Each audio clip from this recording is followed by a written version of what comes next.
décidé de se lancer dans un grand projet vidéo, photo. Il va nous expliquer tout ça juste après la rediffusion de ce reportage tourné en 2011 par Sabine et Bernard Godard. Regardez. Thibaut est photographe. Au cœur des sables du Marcanterre, il a créé une maison d'hôte, tout entière dédiée à la nature et au Japon. Au mur, les photos du regard qu'il a si souvent posées là-bas. Benoît, son assistant photographe, vit à 10 000 km de là, près de Kobe. Il raconte les incertitudes liées aux fuites nucléaires, les milliers de personnes évacuées, mais aussi la façon dont un pays tout entier affronte l'un de ses plus grands drames, sentiments mêlés de calme et de fatalité. La plupart prennent le dessus, vont chercher leur maison qui a été déportée par l'eau ou complètement détruite. Enfin, ils essayent de retrouver des traces de leur vie passée, récupérer le maximum de ce qu'ils peuvent trouver. Et voilà, c'est un peu l'état d'esprit actuel et c'est très japonais, c'est que face aux événements, on ne peut rien y faire et il n'y a que à subir et à relever la tête après. Thibaut envisage un départ rapide pour le Japon, pour le lien qu'il a tissé avec ce pays, mais aussi pour accompagner de ses photos le sursaut qui va suivre, avec encore en tête la vitesse à laquelle la ville de Kobe avait été reconstruite après le tremblement de terre qui l'avait dévastée il y a 15 ans. Fascination et étonnement devant une manière collective de surmonter le désastre. Les immeubles à Tokyo ont résisté, donc là c'est un truc assez incroyable, c'est-à-dire qu'on voit les immeubles complètement en mouvement et ils tiennent debout, quoi. Donc tout ce qui a été fait, tout ce qui a été pensé après, à partir des séismes passés, à partir de leur retour d'expérience, tient la route, quoi. Donc c'est ça qui est intéressant, c'est cette exigence dans le quotidien aller plus loin, quoi. Témoin, il le sera avec son esthétique, ses exigences extrêmes, dans un art de la photo qui, hélas, devient rare dans la presse magazine. Mais quel qu'en soit le support ou le lieu de diffusion, il en ramènera, c'est sûr, une trace précieuse. Retour en direct sur le plateau de Picardie Matin avec Thibaut qui nous a rejoint. Quelques centimètres de cheveux en moins. Bonjour. Bonjour. Ma première question, c'est tout d'abord vous qui êtes allé sur place. Ça fait 3 ans maintenant que cette catastrophe a eu lieu. On en est où à Fukushima aujourd'hui ? Alors déjà, j'y vais régulièrement, j'y vais tous les 6 mois à peu près. Donc au début, très vite, ça a été le choc. Et puis après, comment survivre à ça, comment reconstruire. La question de la reconstruction, elle est encore d'actualité. C'est-à-dire qu'aujourd'hui, on n'a pas vraiment commencé à reconstruire. Donc il y a encore beaucoup de gens, des dizaines de milliers de personnes qui vivent encore dans des abris. Et puis le problème de la radioactivité est aussi présent de façon très forte. Enfin, les gens continuent d'habiter là où la zone est encore radioactive, là où il y a des gens qui Non, la zone radioactive a réduit. C'est-à-dire qu'au début, c'était 40 km, après, c'est passé à 20 km. Comment ça se fait qu'elle a réduit ? Comment ça se fait On a trop sécurisé au début ou... Non, c'est parce que au début, il y a une explosion. Donc, en fait, il y a les nuages radioactifs qui se baladent. Et puis après, tout ça, ça se pose. Et puis après, ça se pose de façon dramatique à certains endroits et de façon moins dramatique à d'autres. Mais c'est assez aléatoire, en fait. C'est-à-dire que vous avez des zones qui sont...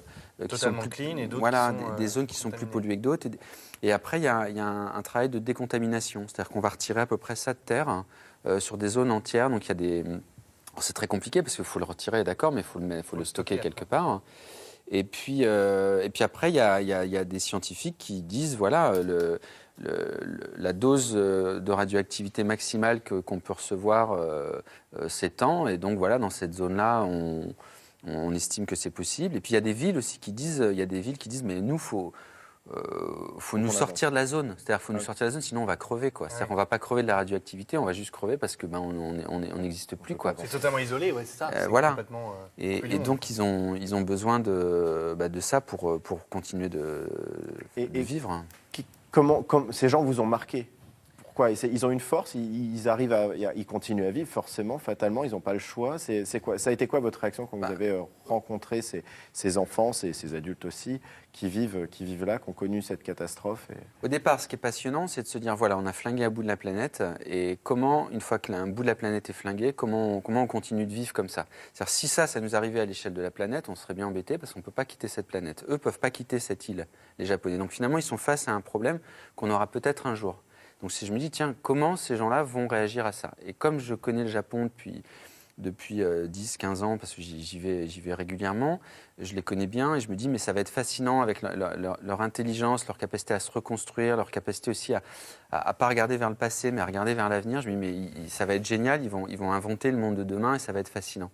Et donc, moi, j'y suis allé avec cette curiosité-là et voilà. Et c'est le cas, c'est ce qui se produit. Et non, c'est pas ce qui se Non produit. C'est-à-dire qu'en fait, ce que j'avais pas réalisé, c'était l'ampleur du choc, l'ampleur du drame. C'est-à-dire qu'il y a un tel poids qu'en fait, ça va pas prendre 2, 3 ans, ça va prendre 10 ans.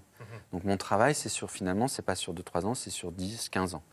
Mais par contre, il y a cette force extraordinaire. Moi, je me souviens d'un enfant, à un moment donné, je lui dis, c'est comment ta vie depuis et il me dit, bah oui, c'est terrible parce que, en fait, je peux pas sortir à certains moments parce que les pics de radioactivité sont trop forts.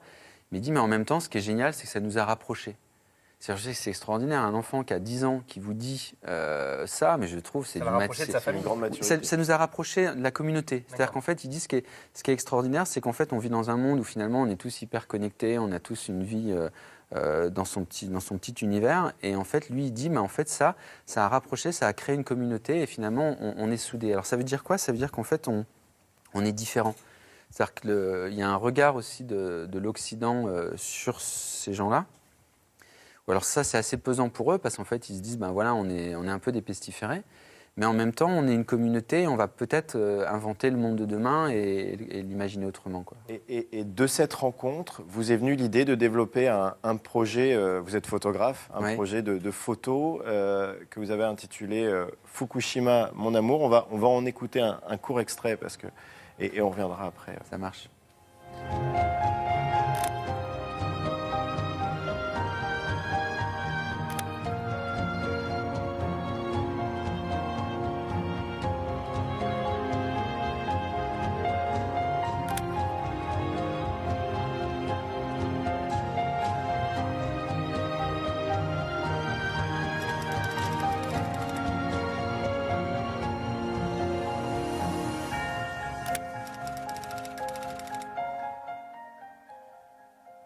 Voilà, donc on vous voit, c'est votre activité, vous prenez en photo des enfants particulièrement, parce qu'il y a un gros travail notamment avec cette génération-là. C'est cette génération qui n'est pas née de Fukushima, mais qui grandit et qui va devenir un adulte dans Fukushima, dans cette catastrophe.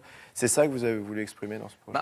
En fait, ce qui se passe, c'est que Fukushima, c'est demain. C'est-à-dire, qu'est-ce qui va se passer demain? Et en fait, demain, c'est les enfants. C'est-à-dire de suivre les enfants aujourd'hui, de suivre Fukushima à travers leur regard, c'est une note d'espoir aussi. C'est dire, voilà, c'est dans votre monde, qu'est-ce que vous allez faire de ce monde-là? Et ce qui m'a frappé, c'est leur énergie, quoi, leur envie d'inventer un monde où peut-être on va ralentir, peut-être on va être plus sensible à la nature, etc., quoi. Quel regard ils ont avec vos photos? Ils n'ont pas l'impression que c'est Voyeur. toujours le côté un peu voyeur, vous exploitez notre malheur. Est-ce que des fois on se dit pas ça quand on est derrière l'objectif? Je me fais l'avocat du diable. Ouais. D'abord, c'est pas leur malheur. Moi, ce qui me fascine, c'est leur bonheur et c'est leur énergie. C'est-à-dire que c'est Fukushima, mon amour, c'est positif, quoi. C'est-à-dire que c'est pas un projet misérabiliste qui dit voilà, il y a des enfants qui sont en train de souffrir, etc. Non, il y a des enfants qui veulent vivre, quoi. Et en fait, comment on les aide à vivre et comment on les accompagne pour qu'ils soient heureux. Et aussi, comment on profite de leur formidable énergie pour partager quelque chose et peut-être pour influencer les enfants français et d'autres pays du monde. C'est un peu comme le livre de Marguerite Duras, finalement, Hiroshima, mon amour. C'était sur l'histoire d'amour, malgré le fait que ce soit impossible, l'histoire d'amour continue, quoi. Voilà, c'était un clin d'œil, en effet, à ce livre. Ouais. Et au film. Justement, vous avez lancé une correspondance. Vous avez essayé de faire se parler des jeunes du monde entier. Et vous nous avez apporté quelques lettres qu'on peut voir. Expliquez-nous un petit peu ces courriers. Parce que c'est marquant, évidemment. Ce sont des lettres d'enfants avec des dessins. En fait, moi je suis un témoin de ce temps, de cette vie, de ce qui est en train de se passer. Mais finalement, c'est pas mon monde, c'est le monde des enfants. Et ce qui m'intéresse, c'est de les mettre en correspondance et de leur dire, inventez le monde de demain ensemble. C'est-à-dire, vous êtes un enfant français. Alors là, ce sont des lettres d'enfants français du lycée de Lisbonne qui est rentré dans le projet, parce qu'ils ont déjà cette dimension internationale, mais on va éventuellement faire la même chose avec le lycée français de Tokyo. C'est-à-dire des enfants français qui écrivent à des enfants de Fukushima et qui se mettent à partager ensemble et qui se mettent finalement à inventer le monde de demain. Voilà, c'est ça l'idée. Allez, le site internet pour terminer, Gontran. Eh bien, c'est tout simple. S'il vous plaît. Fukushimamonamour.com. Très très vite, je vous le montre. Fukushimamonamour.com avec toutes les photos, l'idée du projet, le suivi aussi et l'évolution de toutes les photos que vous allez. Alors, ce qui est intéressant, c'est qu'il y a un Facebook, il y a un Twitter. C'est-à-dire que l'idée, c'est vraiment que les gens s'approprient. Oui, que les gens s'approprient le projet. Très bien. Et qui communiquent entre eux, quoi. Et voilà. Très bien. Merci beaucoup. Je vous en prie. D'être venu jusqu'ici. Fukushimamonamour.com. Merci Gontran. À lundi, 9h20 avec Julie. Absolument.